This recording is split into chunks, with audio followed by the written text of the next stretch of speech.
A paz de Cristo, meus amigos e irmãos, estamos no mês de abril e vamos para o segundo trimestre dos estudos da revista Palavra e Vida da Convenção Batista Fluminense, revista essa de jovens e adultos, edição 89.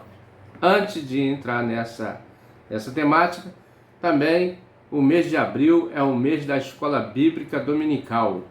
É o mês que todos os batistas nacionais estão comemorando essa data muito importante para nós educadores cristãos, né?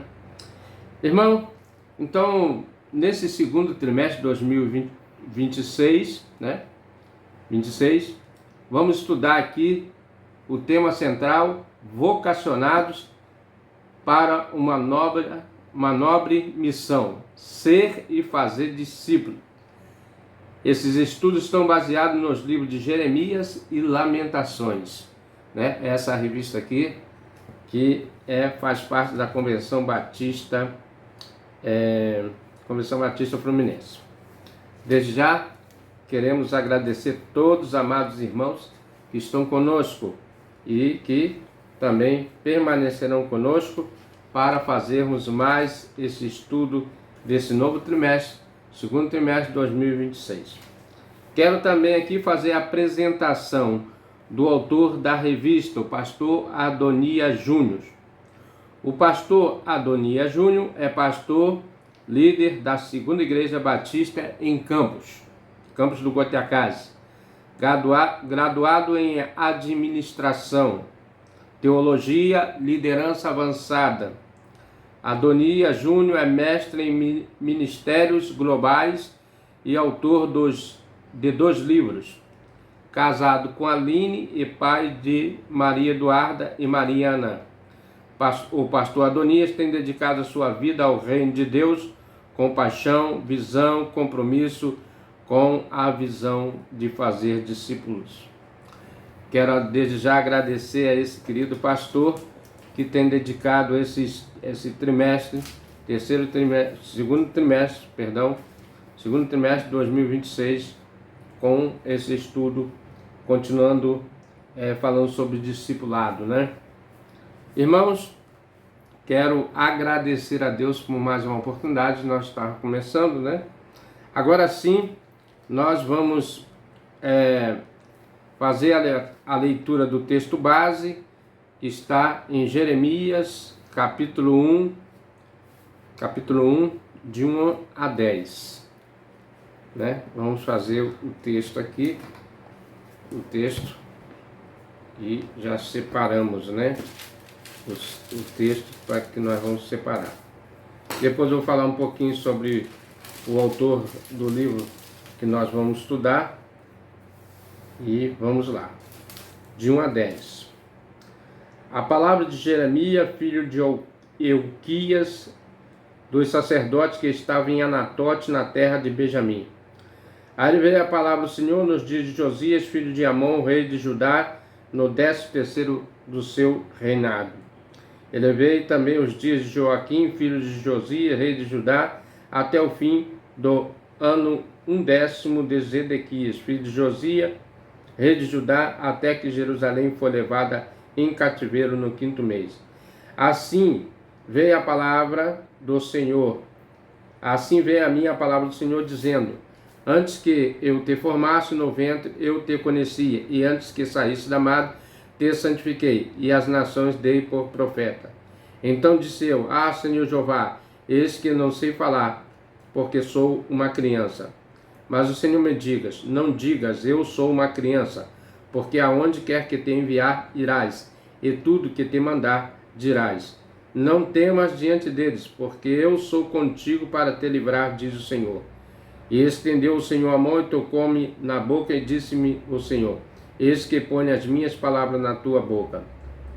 Olha, põe-te nesse dia sobre as nações e sobre os reinos, para arrancares, para derribares, para destruíres, e para arruinares, também para edificares e para plantares, né?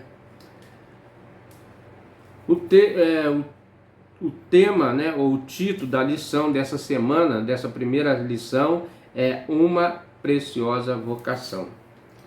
Vamos estar orando, irmãos, e agradecendo a Deus por mais um estudo, da palavra do Senhor.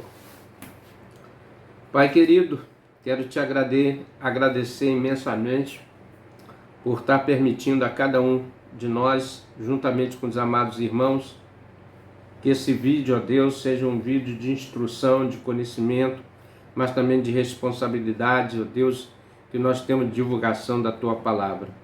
Que o Senhor possa estar abençoando grandemente a todos que ouvirem estas mensagens desse livro, ó Deus, que o Senhor possa estar abençoando os nossos professores, os alunos da Escola Bíblica Dominical, nesse mês tão importante que nós dedicamos, mas é um mês que é especial, porque nós damos uma ênfase maior na Escola Bíblica Dominical.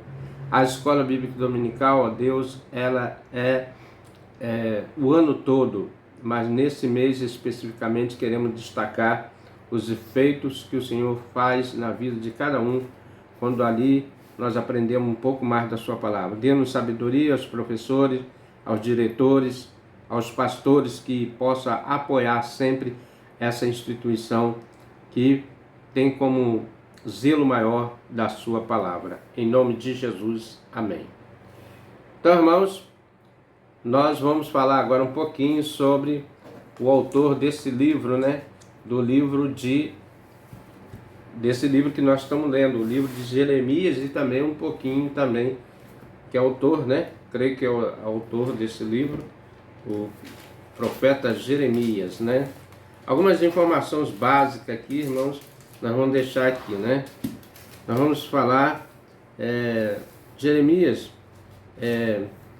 Sofonias se torna profeta em 640 a.C. Jeremias se torna profeta em 627 a.C. Ele pegou o reino de Josias, o rei Josias é morto em uma batalha em 609. Daniel é levado cativo em 605, Informações essenciais. Propósito. Qual o propósito desse livro? Exortar Israel a abandonar seus pecados e voltar-se para Deus. O autor, o próprio Jeremias. Destinatário: o reino de Judá, o reino do sul, sua capital Jerusalém. Lembrando que o Israel tinha sido dividido, em dois reinos, Israel e Judá, o reino de Judá. A capital de Israel era Samaria e a capital de Judá, Jerusalém, Data durante o ministério de Jeremias, aproximadamente entre 627 a 586 a.C. Panorama: Jeremias ministrou sobre o governo dos últimos 5 reis de Judá: Josias, Joacás, Joaquim, Zedequias. A nação caminhava depressa para a destruição quando foi conquistada pela Babilônia em 586 a.C. Veja, segundo Reis 21 a 25. O profeta Sofonias percebeu Jeremias e foi contemporâneo de Abacuque. Ele foi contemporâneo do profeta Abacuque. Versículo sábio: a tua malícia te castigará e as tuas apostazias te redenderão. Sabei, pois, e vê que o mal com o amargo deixareis ao Senhor teu Deus, e não teres o meu temor contigo, diz o Senhor Jeová dos Exércitos. Jeremias 2,19. Pessoas chaves, as pessoas dali do reino de Judá: Baruque, Ebed-Meleque e o rei Nabucodonosor e os recabitas. Lugar chaves: Anatote, Jerusalém, Ramá e Egito. Essas 4 cidades, Característica particular: esse livro é uma combinação de história, poesia e biografia. Jeremias frequentemente usou alegoria para exprimir a sua mensagem, Aí tem mais coisas, irmão, que ele fala sobre pecado, castigo, Deus é o Senhor de todos, novos corações, E aí ele vai fazendo e o serviço real. Vamos partir para o estudo da revista, né? Que é tão importante também. Dei algumas anotações aqui e os irmãos podem pesquisar melhor, né? O estudo sempre é complementares. A cidade de Anatote, onde Jeremias nasceu, é da tribo de Benjamim. Já temos lido o texto base, né? E agora o objetivo. O objetivo desse estudo, irmão, é fazer os discípulos a ter consciência de que Deus faz coisas especiais, de uma maneira especial, por meio de pessoas naturais. O fazer não suprime o chamado de ser, né? Segundo a história bíblica, durante o tempo da convulsão social e política, às portas do juízo divino contra a corrupção moral e espiritual do povo escolhido, que culminaria no exílio babilônico. Então, o que levou o povo a ir para o exílio, né? Para o cativeiro, foi exatamente uma convulsão social, corrupção, degradação moral e espiritual, que não são iguais aos dias nossos. No fim do século VI a.C., né, Deus chamou Jeremias para pregar uma mensagem de arrependimento e o povo da sua cidade.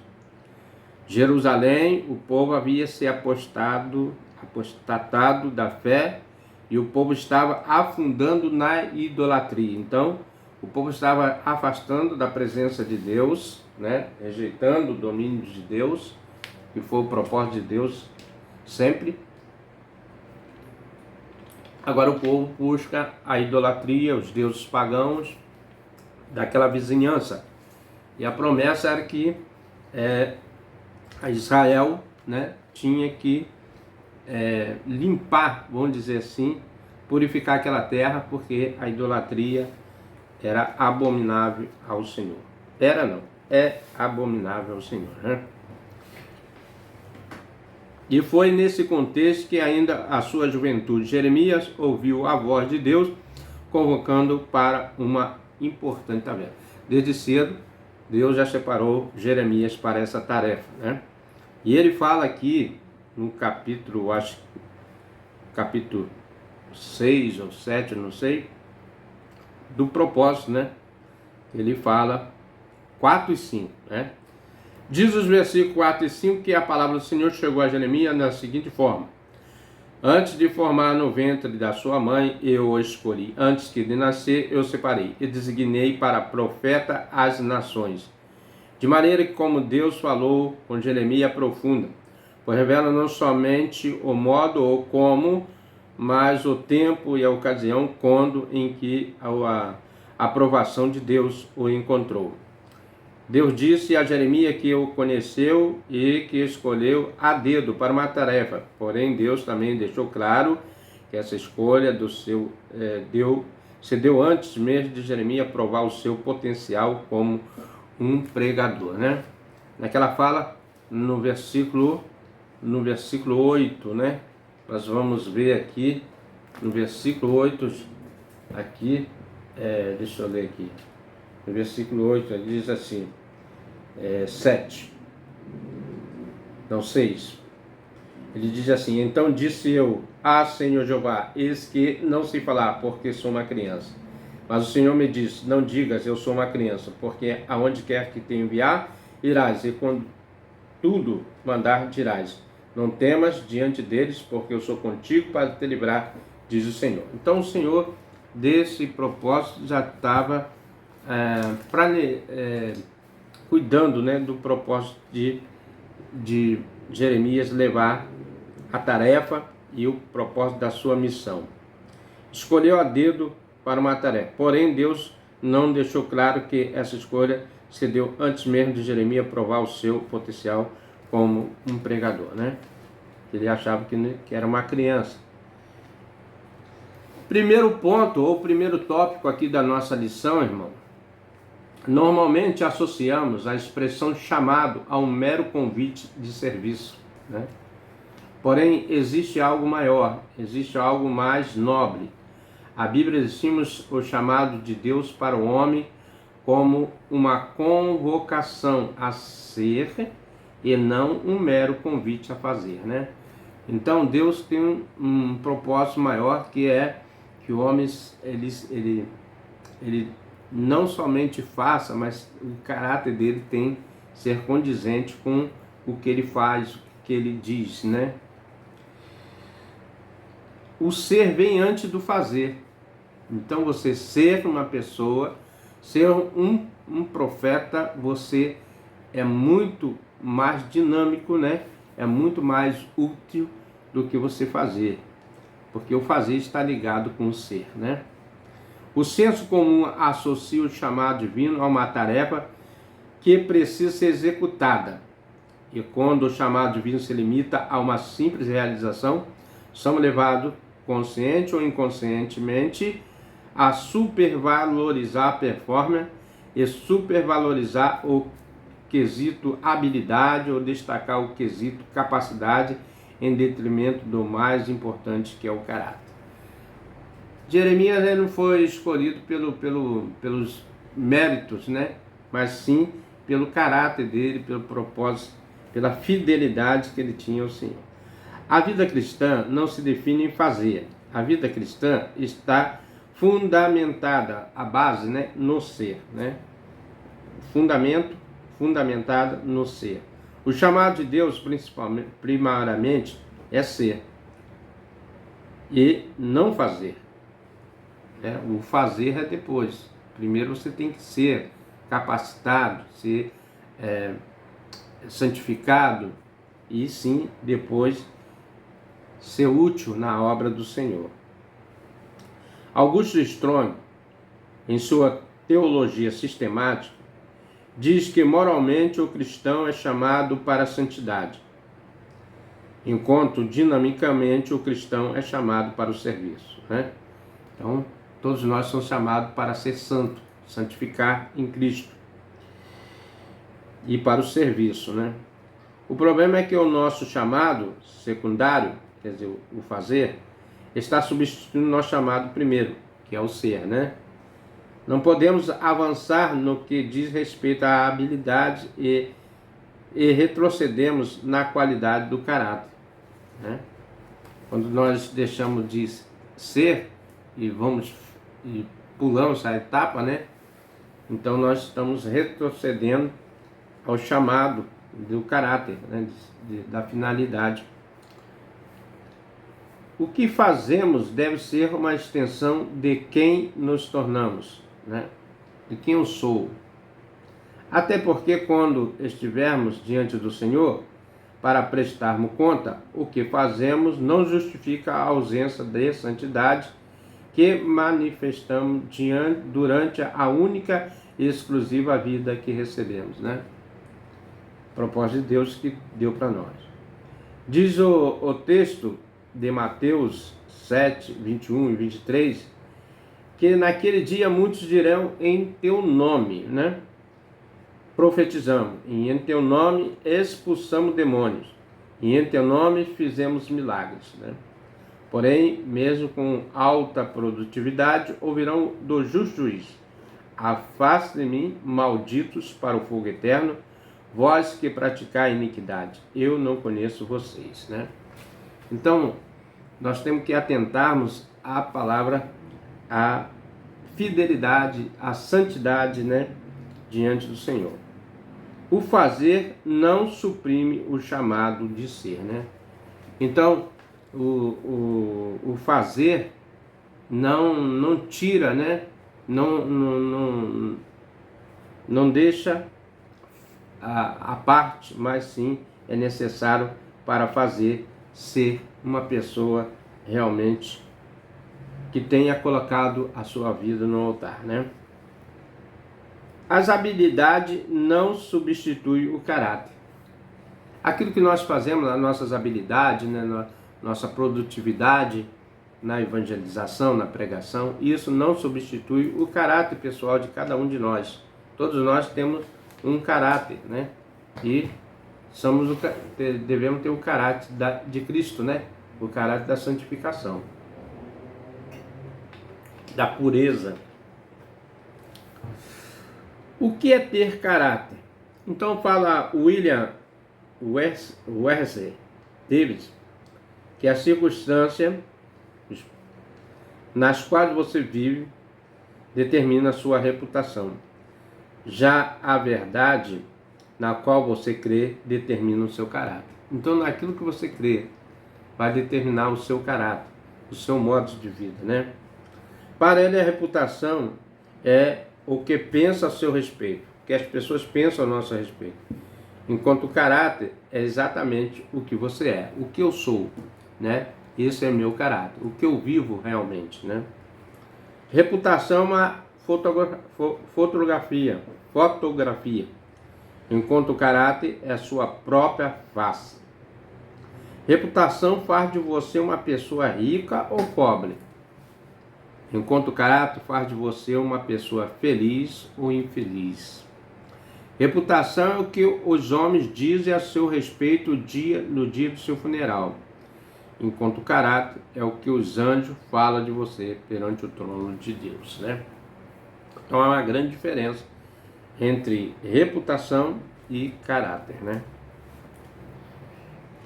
Jim Elliot Martin, missionário entre as tribos de Auca, no Equador, né? Aconselhou da seguinte forma: viva de tal forma que, ao chegar a hora da sua morte, nada mais tem a fazer senão morrer. Nosso desafio não está na produção, mas sim na devoção. Nosso fazer não está na produção, né, naquilo que nós podemos produzir para o Senhor, mas está no estilo que nós levamos a sério a obra do Senhor. Com responsabilidade, com firmeza, com amor e carinho, né? Com respeito às coisas de Deus.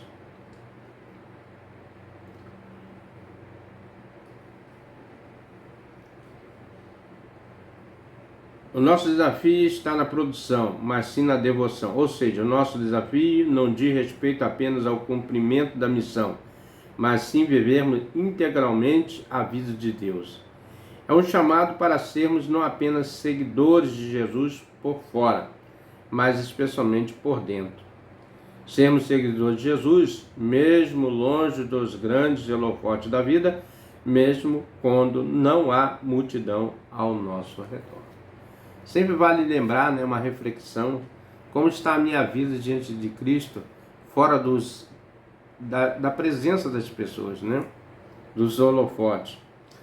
Se não tivermos uma vida cristã autêntica, não cumpriremos a missão. Se nós não for autêntico, né, a autenticidade, né, a palavra autêntico vem da autenticidade, que é coisa verdadeira, né, coisa que tem valor.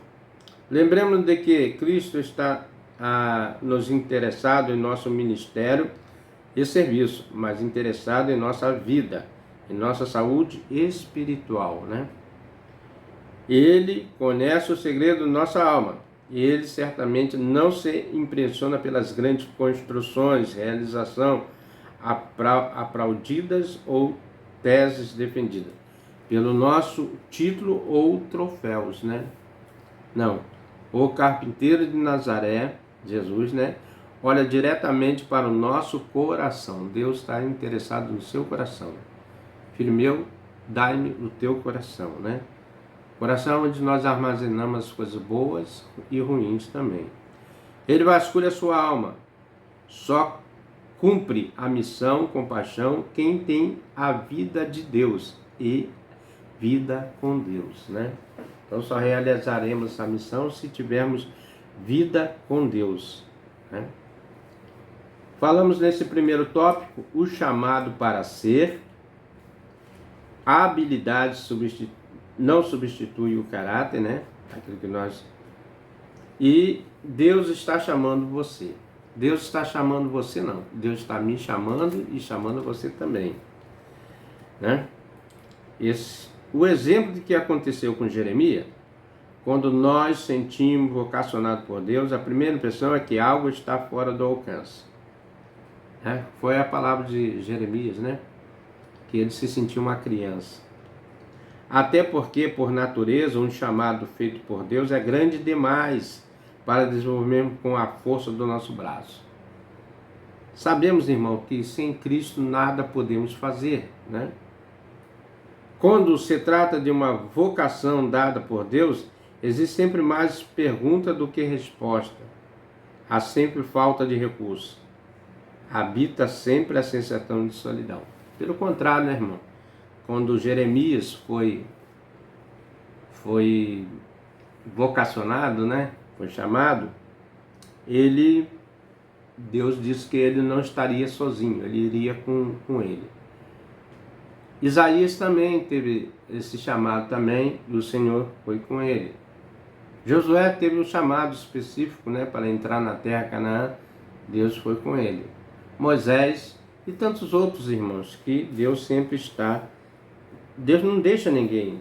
Na verdade, quem vence as batalhas, as lutas, as guerras, é o próprio Senhor dos Exércitos, né? A verdade é que Ele deseja agir em nossa circunstância para nos conduzir à posição correta, né? Deus quer agir para que tenhamos a posição correta. Você não sabe o que Deus tem em mente nos bastidores para a sua vida. Com certeza que não, né, irmãos? Você não sabe o quanto está perto da realização de uma grande tarefa. Você não está aonde está por acaso, sem propósito divino. Deus continua no comando, controlando a história, né? Que na verdade quem controla todas as coisas, quem faz, quem realiza é o próprio Deus, nosso Deus, né? Por isso que devemos descansar nele e deixar que ele nos molde para o seu próprio, para que possamos trabalhar para ele, né, na verdade. Está usando a circunstância a fim de preparar você para cumprir o chamado que ele tem para a sua vida. Olha só, interessante, ele está preparando, né? Está a preparar você para cumprir o chamado que para ele e para a sua vida. Os atuais cenários que você está vivendo fazem parte do processo de preparação. Então nós estamos sendo preparados, né? Você não está perdendo tempo, você não está paralisado, atolado na lama. Você não está vagando no deserto. Ele posicionou você com um propósito em mente, né? Então, lembrando aqui da saída do povo lá do início, né? Abraão conduziu o povo no deserto para a terra de Canaã, depois Moisés. Então, nós vemos que há uma sequência, né, de Deus no comando e na história. Portanto, se Deus lhe entregou uma visão, Portanto, se Deus lhe entregou uma visão, permaneça firme, mesmo diante do cenário hostis, né? Mesmo que tudo vá contra os seus propósitos, Deus vai colocar no lugar certo. Deus colocou você no lugar certo, na posição que Ele deseja. Deus é o estrategista mestre, né? É o professor, né? Somos apenas elementos importantes na estratégia de Deus. Ele é a cabeça, Cristo é a cabeça da igreja, né? É Ele que está no controle. Lembrando de que Deus nos chamou e somos apenas um instrumento, né? E esse grande projeto. Sejamos dependentes dele, temos que buscar ele, né? Temos que entregar nossa vida na mão dele. E ele sabe como fazer para que a vontade que ele tem seja realizada, né? Já concluindo, irmãos, esse estudo, conclusão. A palavra de Deus está nos exortando a uma vida transformada, uma vida diferente daquela que tínhamos antes de nos rendermos a Cristo, né? Todos nós lembramos do nosso passado e como nós éramos sem Cristo, né? Sem esperança, sem propósito, né? Uma solução profunda. Deus é completamente santo e nos criou para manifestarmos a sua santidade. O padrão divino é o mesmo para todo cristão, né? Um padrão só, né? Um padrão vamos dizer assim, elevado. Jesus não está voltando para uma igreja contaminada e mundana, né? Mas para uma igreja sem mancha, sem ruga. É tempo de voltarmos à palavra, com certeza, né? A palavra é a santificação, né? É hora de resgatarmos a verdade bíblica em nossa mente e nosso coração. É hora de voltarmos a nossa preocupação para o cuidado com o nosso caráter, em vez de permanecer investindo na manutenção de nossas máscaras, né?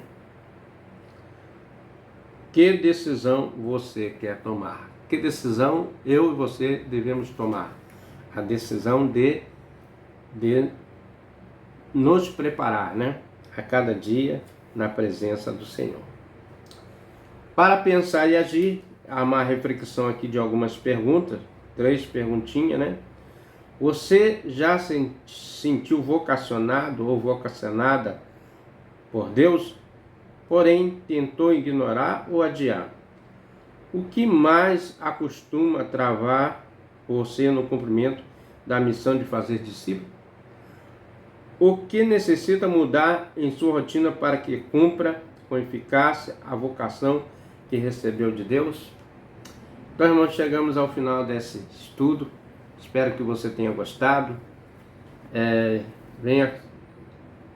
Fique sempre conosco, né?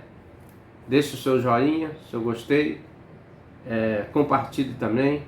Ajude-nos em oração e que o Senhor possa estar abençoando a sua família. Vou orar, agradecer a Deus, entregar a minha vida e a sua na presença de Deus, para que Deus possa sempre estar trabalhando, né?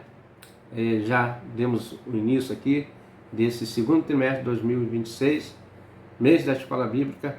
Vai a uma igreja mais perto da sua casa, frequente uma escola, compartilhe as suas ideias, a sua maneira de pensar, de ver. É um momento de você fazer perguntas, responder perguntas também. É uma escola, né? É um aprendizado. Que Deus possa estar abençoando a sua vida, a vida da sua igreja, sua família, né? Estaremos orando nessa hora. Vou beber um pouquinho d'água aqui. Minha garganta fica seca quando eu falo muito. Vamos orar. Pai querido, obrigado por mais uma oportunidade que o Senhor nos dá de estar compartilhando esse estudo que fala sobre vocação e discipulado, ser e fazer, um compromisso que nós temos de divulgar a sua palavra, de caminhar juntamente com os irmãos, que o Senhor possa estar na liderança do nosso ser, que o Senhor possa estar abençoando, ajudando-nos a dar entendimento e receber a graça, a misericórdia. Abençoe os inscritos, abençoe os amados irmãos que sempre estão conosco e aqueles que ainda acessarão esse vídeo, a Deus, e que eles possam ser grandemente abençoados. Abençoa todos os inscritos do nosso canal, abençoa, são muitos inscritos, que o Senhor possa estar abençoando cada um deles, que eles nunca desistam de caminhar contigo. Obrigado, Deus, mais uma vez, por tudo que o Senhor tem feito e tudo que o Senhor ainda há de fazer. Então, meus amigos, chegamos mais ao final de um estudo. Se você tem gostado do nosso estudo, venha conosco. Até o próximo estudo, se assim o nosso bom Deus nos permitir. Amém? Que Deus te abençoe.